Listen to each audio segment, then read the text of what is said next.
আসসালামু আলাইকুম দর্শক, বাজারে যে লম্বা সেমাই কিনতে পাওয়া যায় সেই সেমাই কিভাবে রান্না করলে অনেক বেশি মজা হয় সেই রেসিপি আজকে শেয়ার করব। এর জন্য একটা প্যাকেটের অর্ধেকের চেয়ে একটু কম পরিমাণে সেমাই আমি ছোট ছোট করে ভেঙে নিয়েছি। এবারে 2 টেবিল চামচের মতো ঘি দিয়ে এটাকে আমি কিছুক্ষণ ভেজে নিয়েছি। এখন তুলে নিব। আরেকটি প্যানে দিয়ে দিয়েছি 1 লিটার দুধ। চেষ্টা করতে হবে দুধটা যাতে ফুল ক্রিম হয় সেটি নেয়ার। দিয়েছি আমি 1/3 কাপ গুঁড়ো দুধ আর 1 চিমটি লবণ। এখন নেড়েচেড়ে মিশিয়ে নিব আর জাল করে নিব। চাইলে আপনারা গরুর দুধ বা যে কোনো দুধ দিয়ে কিন্তু এটা রান্না করে নিতে পারেন। এখন অ্যাড করে দিয়েছি চিনি আধা কাপের চেয়ে একটু বেশি, আর চিনির পরিমাণটা যে যেমন মিষ্টি খেতে ভালোবাসেন ওই অনুযায়ী কিন্তু নিতে হবে। এখন নেড়েচেড়ে জাল করে নিব।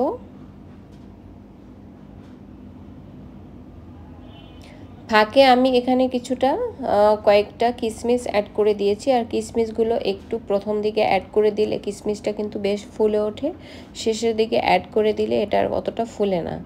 এখন নেড়েচেড়ে জাল করে নিব। আর জাল করার সময় লক্ষ্য রাখতে হবে দুধ যাতে কোনোভাবেই পাতিল উপচে পড়ে না যায়, এতে করে কিন্তু দুধের রেশিওটা ঠিক থাকবে না, কারণ কিছুটা দুধ কিন্তু তখন কমে যাবে।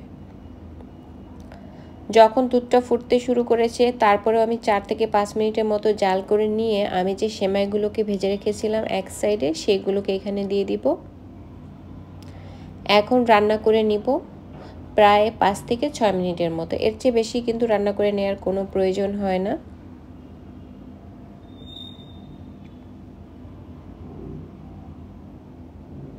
কিছুক্ষণ রান্না করে নেওয়ার পরে কিন্তু মনে হবে যে কিছুটা ঘন হতে শুরু করেছে। আর যে কোনো সেমাই কিন্তু চুলায় বসে কিছুটা ঘন পাতলা মনে হয়, নামানোর পরে কিন্তু এর কনসিস্টেন্সিটা অনেকটাই ঘন হয়ে যায়।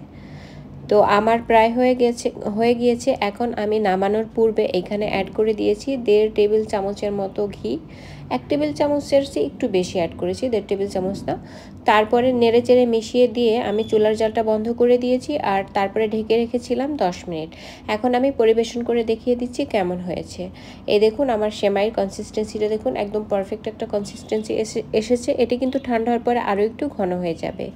এখন ওপরে কিছু বাদাম কুচি ছিটিয়ে দিয়ে তারপরে কিন্তু পরিবেশন করা যাবে। চাইলে আপনারা চীনাবাদাম, কাঠবাদাম, পেস্তা বাদাম যে কোনো বাদাম কুচি করে এখানে অ্যাড করে দিতে পারেন। লম্বা সেমাই অনেকেই অনেকভাবে রান্না করে থাকেন, তবে এইভাবে একবার রান্না করে দেখবেন, খেতে কিন্তু অনেক বেশি মজা হয়। আমার আজকের সেমাই তৈরির এই রেসিপি যদি ভালো লেগে থাকে আমার পেজটি ফলো দিয়ে রাখবেন, চ্যানেলটি সাবস্ক্রাইব করবেন এবং নিয়মিত নানান ধরনের রেসিপি পাওয়ার জন্য আমার পেজটি ফলো দিয়ে রাখবেন। সবাই অনেক অনেক ভালো থাকবেন। আল্লাহ হাফেজ।